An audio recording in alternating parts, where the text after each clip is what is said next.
আজকে আপনাদের জন্য কাশ্মীর থেকে রেসিপি ধার করে নিয়ে আসছি। আসলে this not real, it's only fun. আপনাদের কিন্তু আবার কাশ্মীর থেকে রেসিপি ধার করতে হবে না। তো আমার এই রেসিপিটা ফলো করলে আপনারাও কিন্তু হুবহু কাশ্মীরি আচার তৈরি করতে পারেন। সত্যি বলতে আচারটা এত বেশি মজার, আমার ফ্যামিলির মানুষ অনেক বেশি পছন্দ করেছে। তো প্রথমে হচ্ছে এখানে আমগুলোকে একদম পাতলা পাতলা করে আমি কেটে নিয়েছি। তো আমগুলোকে একটু ভালোভাবে ধুয়ে তারপর হচ্ছে আমি পানি ঝরিয়ে আমি একটা পাত্রের মধ্যে নিয়ে নিচ্ছি সবগুলো আম। এখন এখানে আমের সাথে আমি আধা কাপ পরিমাণে চিনি অ্যাড করে দিলাম। তো আমার এই আমগুলো একটু টক ছিল, তাই হচ্ছে আমি চিনি এখানে আধা কাপ পরিমাণ ইউজ করেছি। তো আপনাদের আমগুলো যদি একটু মিষ্টি থাকে তো আপনারা একটু কম বেশি করে দিতে পারেন। তো এখানে হচ্ছে আমি টোটাল 3টা আম নিয়েছিলাম, তাই হচ্ছে আমি এখানে আধা কাপ পরিমাণের চিনি দিয়েছি। এখন হচ্ছে খুব ভালোভাবে আমি হাতের সাহায্যে এটাকে মাখিয়ে আমি এটাকে রেস্টে রেখে দেব প্রায় 1 ঘন্টার জন্য। তো এখানে কিন্তু চিনিটা অলরেডি গলতে শুরু করেছে। তো এটাকে আমি খুব ভালোভাবে আবারও নেড়েচেড়ে মিশিয়ে দিলাম। তো এই পর্যায়ে আমি একটু চিনি অ্যাড করেছিলাম, আমার কাছে মনে হয়েছে মিষ্টিটা একটু কম দিয়েছি। 1 ঘন্টা পরে আমি এখানে চুলোতে একটা কড়াই বসিয়ে দিয়েছিলাম। তো কড়াইটা যখন গরম হয়ে যাবে তখন এখানে আমি একদম খাঁটি সরিষার তেল দিয়ে দিয়েছি। তো বাবা হচ্ছে বাজার থেকে একদম খাঁটি সরিষার তেল কিনে নিয়ে এসেছিলো। তো এখন হচ্ছে ওই যে আমগুলো যে আমি চিনির পানি দিয়ে মাখিয়ে রেখেছিলাম না, ওই আমগুলো এখন হচ্ছে আমি এখানে দেব। তো তার আগে এখানে হচ্ছে আমি অল্প পরিমাণে জিরা গুঁড়ো দিয়ে দিলাম। তো এখন হচ্ছে ওই যে আমগুলো দিয়ে দিলাম, আমগুলোকে খুব ভালোভাবে নেড়েচেড়ে মিশিয়ে নিতে হবে। তো এই কাজটা একটু আলতোভাবে করতে হবে। তো আমি একটু আলতোভাবে আমগুলোকে নেড়েচেড়ে নিচ্ছিলাম, না হলে হচ্ছে আমগুলো গলে যাবে। তো এখন হচ্ছে আমি সামান্য পরিমাণ লবণ দিয়ে দিয়েছি, তো চিনিটা একটু ব্যালেন্স হওয়ার জন্য।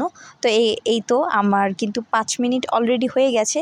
তো এখন হচ্ছে এখানে আমি আধা টেবিল চামচের মতো হলুদের গুঁড়ো দিয়ে দিলাম, আর আধা টেবিল চামচ হচ্ছে মরিচের গুঁড়ো দিয়ে দিলাম। তো এখন খুব ভালোভাবে নেড়েচেড়ে মিশিয়ে নেব। তো আজকে চিন্তা করেছি এই আচারটা একটু ঝাল ঝাল বানাবো। তো এখানে হচ্ছে আমি 5 ফোড়ন গুঁড়ো করে রেখেছিলাম। তো এই তো 5 ফোড়ন গুঁড়োটা আমি হচ্ছে এখানে দিয়ে দিলাম 1 টেবিল চামচের মতো। তো আবারও খুব ভালোভাবে আমগুলোকে নেড়েচেড়ে মিশিয়ে নিতে হবে। এখনও পর্যন্ত এই আমগুলো কিন্তু আমার 70% মতো সিদ্ধ হয়েছে। তো এখন হচ্ছে আমি এখানে জিরে গুঁড়ো দিয়ে দিলাম 1 টেবিল চামচের মতো। তো খুব ভালোভাবে নেড়েচেড়ে মিশিয়ে নিলাম। তো এখন হচ্ছে এখানে আমি কিছুটা শুকনো মরিচ কেটে রেখেছি এইভাবে। আসলে এইভাবে পাতলা পাতলা করে শুকনো মরিচ কেটে রেখেছি, কারণ হচ্ছে দেখতে সুন্দর লাগবে আচারটা। এখন হচ্ছে আচারটাকে আমি ঢেকে দেবো 5 মিনিটের জন্য। 5 মিনিট পরে এই যে আমার আচারটা অলরেডি হয়ে গেছে। তো আমি আবারও কিছুটা শুকনো মরিচ কেটে নিয়েছি। তো এই শুকনো মরিচগুলোকে আমি আবারও দিয়ে দিলাম।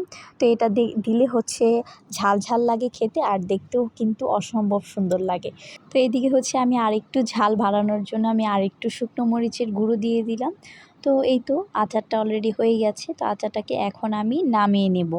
তো এই তো আচারটা কিন্তু নামিয়ে আমি অনেকক্ষণ আগে নামিয়ে নিয়েছিলাম। তো এখন হচ্ছে আচারটাকে ঠান্ডা করে নিয়েছি।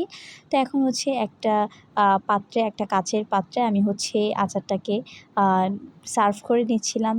আচারটা দেখতে এত বেশি সুন্দর ছিল, এই আচারটা এত বেশি মজার হয়েছে যে আপনাদের ভাইয়া আমাকে বলছে যে কাঁচা আম চলে যাচ্ছে আর এখন তুমি এই আচারটা তৈরি করলে, কালকে আমি আম এনে দেবো বেশি করে, তুমি এই আচারটা বেশি করে বানিয়ে রাখবে। তো বুঝেন অবস্থা কত বেশি মজার হয়েছে। তো আসলে অ্যাট দ্য ফার্স্ট টাইম আমি এই আচারটা তৈরি করেছি আর আপনাদের সাথে এই রেসিপিটা শেয়ার করেছি, আর খেতেও অসম্ভব মজার হয়েছিল প্রথমবার তৈরিতেই।